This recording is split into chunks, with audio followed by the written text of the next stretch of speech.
जातीय समीकरण के आधार पर चलने वाली बिहार की राजनीति को अमित शाह ने ऐसा तोड़ मरोड़ कर दिया है कि अब किसी को कुछ समझ में नहीं आ रहा है कि बिहार की राजनीति में क्या कुछ होने वाला है। जिस तरीके से चिराग पासवान और जीतन राम मांझी को लेकर के ये कहा जा रहा है कि अभी भी संशय बना हुआ है कि जीतन राम मांझी और चिराग पासवान क्या महागठबंधन की तरफ रहेंगे या फिर जीतन राम मांझी और चिराग पासवान बीजेपी के साथ चले जाएंगे। ये जो दो नेता हैं ये बिहार की राजनीति में आप ये कह सकते हैं कि अभी भी एक पहेली की तरह बने हुए हैं, जो किसी को समझ में नहीं आ रहा है कि ये दोनों लोग कहां जाएंगे और क्या करने वाले हैं। बाकी आज की इस वीडियो में हम इन्हीं चीजों को लेकर के विस्तार से चर्चा करेंगे, लेकिन उससे पहले नमस्कार, मेरा नाम घनश्याम सिंह है और आप द बिहार प्रोजेक्ट देख रहे हैं। दरअसल चिराग पासवान जो है वह तेजस्वी यादव के इफ्तार में जब से पहुंचते हैं उसके बाद से ही जो है बिहार की राजनीति में चिराग पासवान को लेकर के जो चर्चाएं हैं वो तेज हो जाती है। और इसका वजह यह है कि चिराग पासवान अभी तक ये खुल करके बोले नहीं है, ये क्लियर नहीं किए हैं कि चिराग पासवान बीजेपी के साथ जाएंगे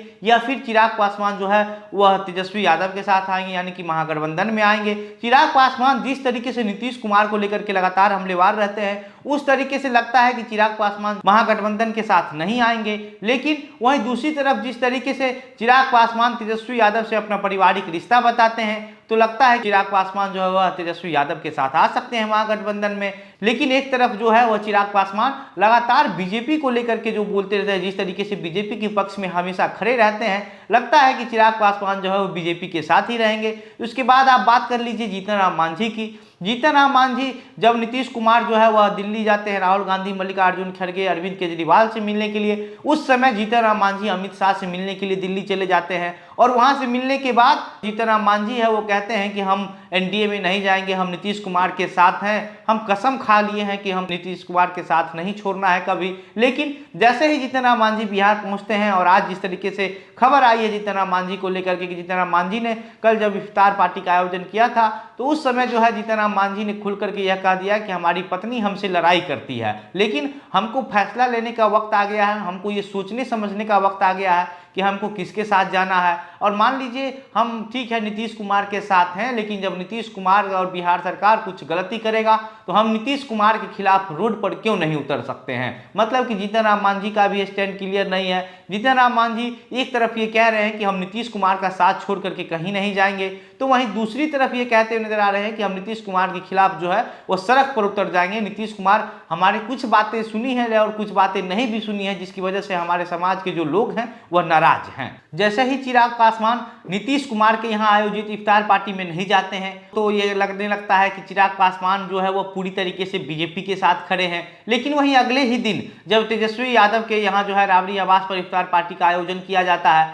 वहां पर चिराग पासवान पहुंचते हैं और चिराग पासवान के पहुंचने के बाद राजद कार्यकर्ताओं का जो जोश है वो अपनी चरम पर होता है। चिराग तेजस्वी जिंदाबाद के नारे लगने शुरू हो जाते हैं और उसके बाद ये कहा जाता है कि अब जो है चिराग पासवान जो तेजस्वी यादव से काफ़ी अच्छा रिश्ता है, करीब है, और अब चिराग पासवान का जो झुकाव है वो महागठबंधन की तरफ होना शुरू हो गया है। लेकिन उसके अगले ही दिन फिर से चिराग पासवान की मुलाकात जो है नित्यानंद राय से होती है और एक अच्छा खासा जो फोटो है वो बाहर निकल कर आता है और चिराग पासवान उसको पोस्ट करते हैं। उसके बाद से जो है चिराग पासवान को लेकर के लगातार ये संशय बना हुआ बिहार की राजनीति में कि अब इस समय जैसे जैसे नजदीक आता जा रहा है, लेकिन चिराग पासवान ने अपना स्टैंड क्लियर नहीं किया है और आगे ये लोग क्या करने वाले हैं। क्या चिराग पासवान बीजेपी के साथ रहेंगे? क्योंकि हमेशा जैसे आप कह लीजिए पिछले विधानसभा चुनाव से लेकर के उपचुनाव तक जो है चिराग पासवान बीजेपी का खुल करके साथ दिया है और इसके अलावा चिराग पासवान हमेशा जो है वो नरेंद्र मोदी का हनुमान भी खुद को बताते रहते हैं। तो वहीं दूसरी तरफ चिराग पासवान के जो चाचा हैं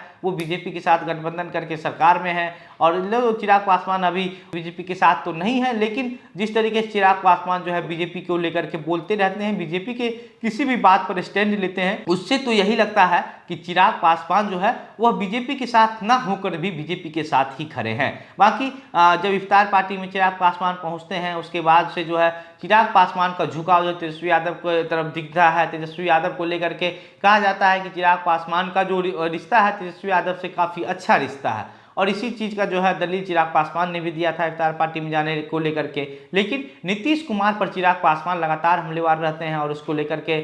जो है चिराग पासवान से पूछा भी गया था कि तो चिराग पासवान ने कहा है कि बिहार में जो सरकार है नीतीश कुमार से नहीं चलने वाली है, नीतीश कुमार को अब इस पद से इस्तीफा दे देनी चाहिए। उसके बाद अगर आप बात कर लीजिए जीतन राम मांझी की, तो जीतन राम मांझी ऐसे नेता हैं जो कह रहे हैं कि हम पर बहुत प्रेशर है, हमको क्या करना है समझ में नहीं आता है, लेकिन हम जब नीतीश कुमार का साथ छोड़ने की बात करते हैं तो हमारी पत्नी रोज हमसे लड़ाई कर रही है कि आप नीतीश कुमार का साथ कभी नहीं छोड़ सकते हैं, नीतीश कुमार की वजह से आप बिहार के मुख्यमंत्री बन गए। और जीतन राम मांझी कहते हैं कि हम मेरे ऊपर बहुत प्रेशर है, हमको कई अलग अलग पार्टी से जो है हमको ऑफर भी आ रहा है, अब हम बड़ा संशय में पड़ गए हैं कि हमको उस ऑफर को एक्सेप्ट करना है या फिर नहीं करना है। लेकिन महागठबंधन में नीतीश कुमार के साथ रह करके भी जो है वो हमारा काम नहीं हो पा रहा है, हमारे समाज के लोग नाराज हैं और इसको लेकर के जो है जीतन राम मांझी ने कहा कि हम नीतीश कुमार के खिलाफ सड़क पर भी उतर जाएंगे अगर हमको जरूरत पड़ा तो, मेरी बात अगर नहीं सुनी गई तो। अब सोच लीजिए जीतन राम मांझी इससे पहले ये भी कह चुके हैं कि हमारा जो बेटा है वो अभी मुख्यमंत्री बनने के लायक है, वह पढ़ा लिखा है और जो लोग अभी मुख्यमंत्री बनने के रेस में है उसको मेरा बेटा पढ़ा सकता है। यानी कि सीधा सीधा जो बात था, हमला था जीतन राम मांझी का, ये तेजस्वी यादव के ऊपर था। और आप समझिए जीतन राम मांझी हमेशा यही कहते हैं कि नीतीश कुमार का साथ नहीं छोड़ना है, लेकिन तेजस्वी यादव को लेकर के जो है वो जीतन राम मांझी कभी कुछ नहीं बोलते हैं कि तेजस्वी यादव की वजह से महागठबंधन। जीतन राम मांझी शराबबंदी को लेकर के भी कई बार अलग अलग बयान देते रहते हैं। जीतन राम मांझी ने कुछ दिन पहले भी कहा है कि जितने भी हमारे महागठबंधन दल के बड़े नेता हैं वो सब लोग भी जो है वह शराब पी करके रात को अपने घर सोते हैं। तो जीतन राम मांझी को लेकर के भी अब ये कहा जा रहा है कि अमित शाह से मिलने के बाद जीतन राम मांझी के जो सुर हैं वो निश्चित रूप से बदल गए हैं और बदले बदले से लग रहे हैं जीतन राम मांझी के मिजाज। इसको लेकर के अब ये कहा जा रहा है कि चिराग पासवान और जीतन राम मांझी बिहार के दो ऐसे नेता हैं जिसको लेकर के अभी तक कोई जो राजनीतिक विश्लेषक हैं, वो राजनीतिक पंडित हैं, राजनीतिक जानकार लोग, वो भी नहीं समझ पा रहे हैं कि ये जो दोनों लोग हैं ये क्या करने वाले हैं, किसके साथ जाने वाले हैं, इनका जो रणनीति है वो किस तरीके का चल रही है। बाकी जिस तरीके से बिहार की जो राजनीति है वो जातीय समीकरण के आधार पर होती थी, लेकिन अमित शाह ने जब से बिहार का जो कमान है वो अपने हाथ में लिया है उसके बाद से बिहार की राजनीतिक में जो है वो जातीय समीकरण होने के बावजूद भी जो है एक अलग तरीके का माहौल बन गया है और अब अमित शाह जो है अपने मंसूबे में कहीं ना कहीं निश्चित रूप से सफल होता हुआ दिखाई दे रहे हैं। बाकी इस पूरे मामले पर आप क्या सोचते हैं, आपकी को क्या लगता है, अपनी प्रतिक्रिया हमें कमेंट बॉक्स में लिखकर बताइए। वीडियो को शेयर कीजिए। मेरा नाम घनश्याम सिंह है, आप द बिहार प्रोजेक्ट देख रहे थे। बहुत बहुत धन्यवाद।